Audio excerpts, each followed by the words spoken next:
And welcome back to another edition of the I Prefer the 80s and 90s Sports Podcast, where I, Richard Harris, talk about why I prefer the sports of the 80s and 90s to today. Today's topic is called copycat leagues. Copycat leagues, to me, are leagues that simply try to do what every league is doing. Whether baseball, basketball, hockey, football, all try to emulate each other with rule changes, with policies, trade deadlines, all of these things today that they may have had in the 80s and 90s, but they were not as prevalent and as important. And obviously one of the biggest reasons why that it was not as big a deal in the 80s and 90s is that the sports networks felt back in the 80s and 90s that it was more important to have content on than to have talk shows. And all these talk shows spend so much time speculating about trades, trading this person, trading that person, talking about whether he or she fits better here or there today, as opposed to that kind of conversation happen usually during games, maybe on sports radio, if at all.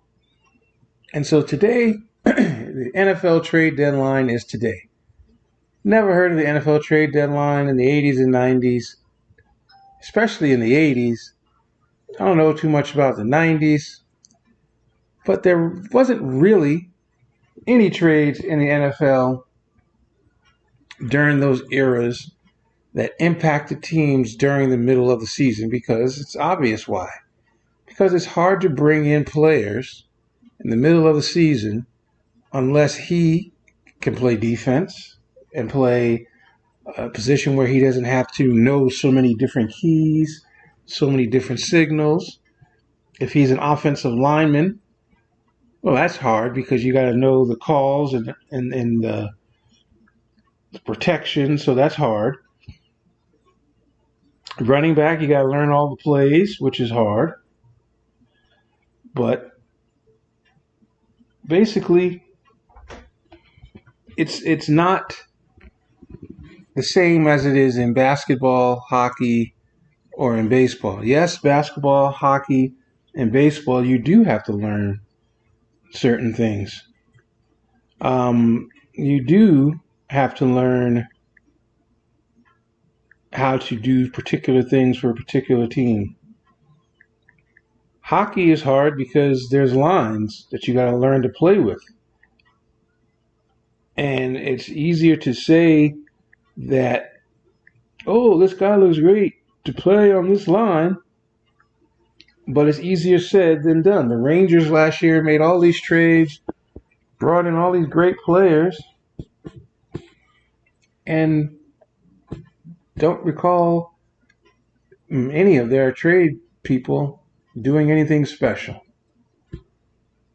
The NBA's trade deadline, there are a few moves that happened here or there, but none of them made Denver win the championship.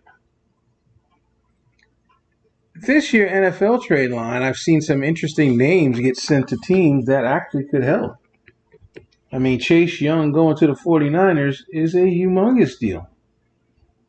Because Chase Young is young, number one. Did you team him up with one of the Bosa brothers, along with that defensive line, that they like to rotate guys in and out? That's a great move for the 49ers.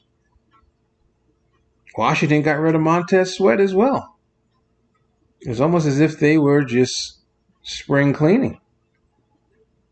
Now, they didn't get rid of the guy the other day who was complaining about how much, he's tired of losing and the way they're losing and stuff like that.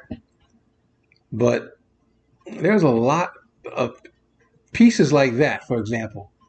You put a defensive end in and say, go get the quarterback.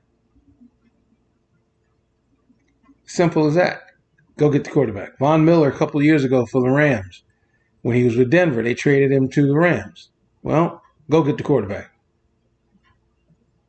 I used to crack up when I would hear stories about Lawrence Taylor and the Giants would talk about how LT would sleep during meetings and look like he wasn't paying attention in meetings, and then Belichick would come up to him and, you know, ready to yell at him about coverages and formations and try to test him. And Lawrence Taylor would tell him exactly what he was supposed to do and shut everybody up.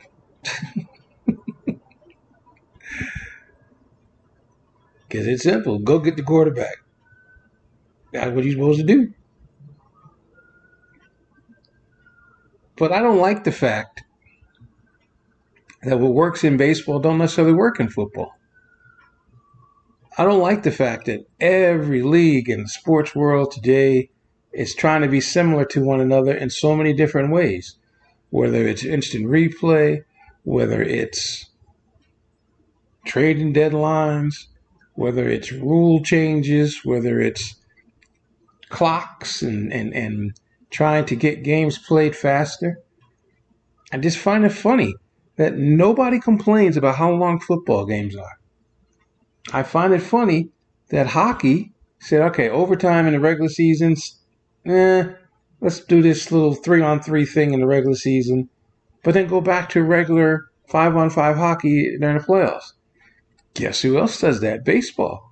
Baseball, to speed up its game, said, I hate extra innings. They go too long. So let's put a man on second base and see if we can get the game over faster.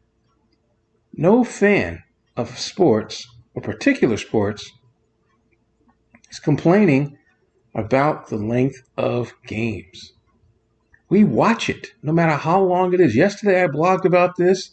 The World Series game yesterday went over 2 hours and 50 minutes, and it almost lasted as long as a football game. Nobody complained. Good pitching, shut down Arizona's offense, and Texas won. Nobody complaining about the length of the game. Last year in the hockey playoffs, there were, 3 or 4 games that went to triple overtime. Nobody complained.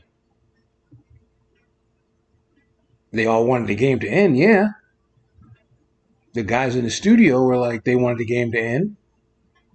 But what did they care? They're getting paid to analyze the game.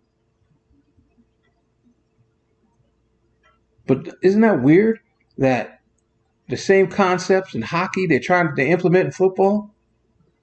Now, overtime in football, each team gets a possession, and unless the first team who has the possession scores a touchdown. Like, everyone decided to alter overtime. Nobody cares if the game goes long. The Lakers played Sacramento 2 nights ago. The game went to overtime. I don't hear anybody on any network saying, oof, that 127 score at the end of overtime, man. I'm tired. I gotta go to bed. I can't take this no more. No. They wanted to see if LeBron could deliver, or if DeAndre could deliver, or De'Aaron, could deliver. And Sacramento won. Kevin Huerter hitting threes. Sometimes I just think you just need to leave things as they are and just let the games be. But every league is trying to emulate the other league to try to get other people to see why they do what they do and see how it interprets itself in the games. But it's kind of foolish that you play the whole regular season a certain way and then you go to the playoffs and go, nah. We're going to go back to old school hockey, 5-on-5, play it out. Nah. Ain't no runner on second base nonsense. 3 outs, score a run. You get the match in the bottom ninth and win the game. Period. I mean, to me, that's baseball and that's hockey, the way it's played. But they don't want to do it that way. They think that the fans are tired. Not the fan. I want to know. I walked out of a couple stadiums this year, Angel Stadium, Dodger Stadium, to listen to the fans talk about the games, and I would randomly shout out, be like, someone would say, "Oh, this was the old rules. This game would have been 4 hours long." I'd be like, "No, it wasn't. Game lasted the way it lasted. You wouldn't have left. You would still be standing there. So what's the problem?" And then they give me a dirty look, and then they would walk away because they'd be like, "I don't want to argue with you." And it's true. But I bring up this topic today because there's a trade deadline today in the NFL. And there's a trade. Joshua Dobbs, a quarterback, went from Arizona to Minnesota because, number one, Arizona's number one quarterback's coming back from injury, and Minnesota's number one quarterback just went down with injury. And so what? Dobbs has to learn Minnesota's system within a week, 2 weeks, and be the guy. I mean, this week they're going to start a rookie who's been there the whole season long and hope that he doesn't get killed and hope that he can do a few things. But the NFL, like I said, is complicated because you got to learn the system. But because coaches are all now coming from different family trees, a lot of these coaches are participating and learning football in one place, taking it to another place. And so when you trade guys in the NFL, especially on offense, they may have a little familiarity with the plays. That's why Aaron Rodgers went to the Jets, because supposedly because the offensive coordinator for the Jets is somebody he's worked with before.